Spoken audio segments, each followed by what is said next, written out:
জানিয়ে দিতে চাই, লীগের কোন ঠিকানা বাংলাদেশে হবে না। যেভাবে ভারতে পালিয়ে আছে খুনিকে, যেভাবে ভারত প্রোটেকশন দিচ্ছে, আমরা এরকম ভারতকে চাই না। এরকম ভারত যদি আমাদের সাথে আচরণ করে, খুনিদেরকে প্রোটেক্ট করে, তাহলে আমরা কি করব?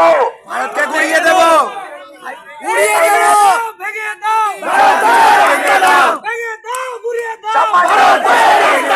সম্মানিত উপস্থিতি, আপনারা জানেন জমি প্রবিয়ানরা শুরু থেকে জুলাই যুদ্ধে এবং সর্বাত্মক আন্দোলনে কিভাবে শুরুতে লিড দিয়েছে। সুতরাং আজ আমরা জুলাই যোদ্ধারা আশঙ্কার ভিতরে আছি, শঙ্কিত আমাদের জীবন নিয়ে। যার যেভাবে ওসমান হাদিকে হত্যা করা হয়েছে, আমাকে আপনাকে যে আগামীকাল লীগ এভাবে ধরবে না, তারপর নিশ্চয়তা আছে? এ কারণে আমাদেরকে সুশীল শাসনে চলবে না, নিজেদের জায়গা থেকে প্রতিবাদ প্রতিরোধ গড়ে তুলতে হবে। এ পর্যায়ে আমি কথা নিয়ে আসার জন্য অনুরোধ জানাচ্ছি সিয়াম মিনহাজ। জুলাই আন্দোলনের মাধ্যমে আমরা দেখিয়েছি আমরা ছাত্র জনতারা কি করতে পারি, কি না করতে পারি। এই ইন্টারিম গভর্নমেন্ট শুধু সুশীলগিরি করে, কোন যৌক্তিক দাবি ঠিকঠাক মানে নেয় না। আজকে যে এই বাংলাদেশের সুশীলদের যে এই সুশীলতা, এটার কারণে আজকের এই অবস্থা।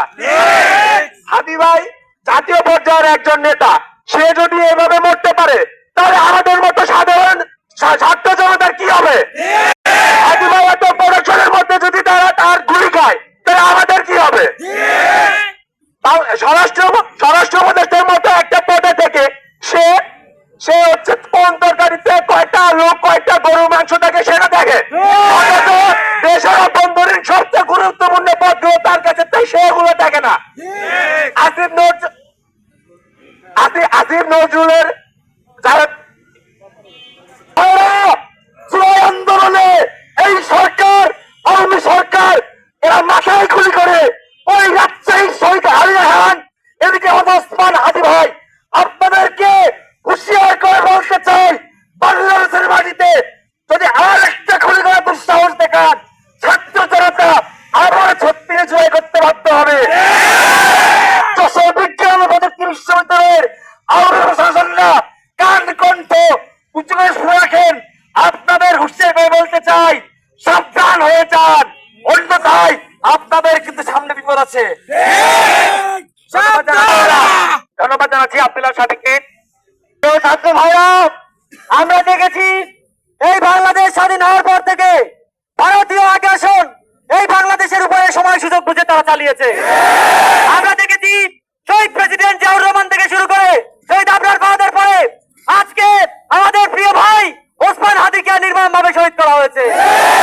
আমরা বলে দিতে চাই, আগামী দিনে এই বাংলাদেশকে যদি কেউ ভারতের কলোনি করতে চায়, ভারতের অঙ্গরাজ্য করতে চায়, এই বাংলাদেশের যুবক সমাজ তা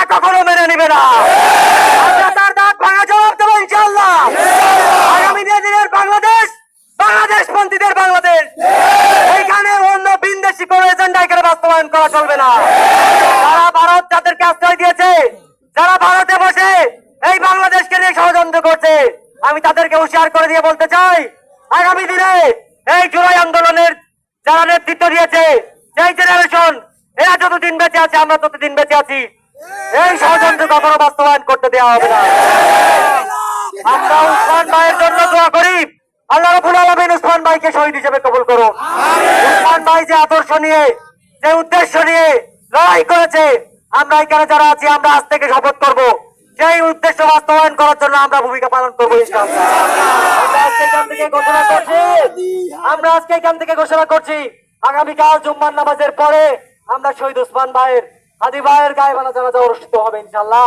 সবাইকে সেই জানাজায় উপস্থিত হতো আহ্বান জানিয়ে আজকের বিক্ষোভ কর্মসূচি সফল করার জন্য সবাইকে আন্তরিক ধন্যবাদ জানিয়ে আজকের কর্মসূচি আমরা এখানে শেষ করছি। ইনকিলাব ইনকিলাব, আপোষ না সংগ্রাম, দালালি না রাজপথ, দিল্লি না ঢাকা, দিল্লি না ঢাকা, সেই ভারত খুলি পড়ে, সেই ভারত হাসিনা বলে, ছাত্রলীগের আস্তানা, আওয়ামী লীগের আস্তানা, সন্ত্রাসীদের আস্তানা, আমি তুমি চাই কি আজাদি আজাদি, আমি তুমি চাই কি আজাদি আজাদি, আমি তুমি চাই কি আজাদি আজাদি, ইনকিলাব ইনকিলাব, জিন্দাবাদ জিন্দাবাদ, ইনকিলাব ইনকিলাব,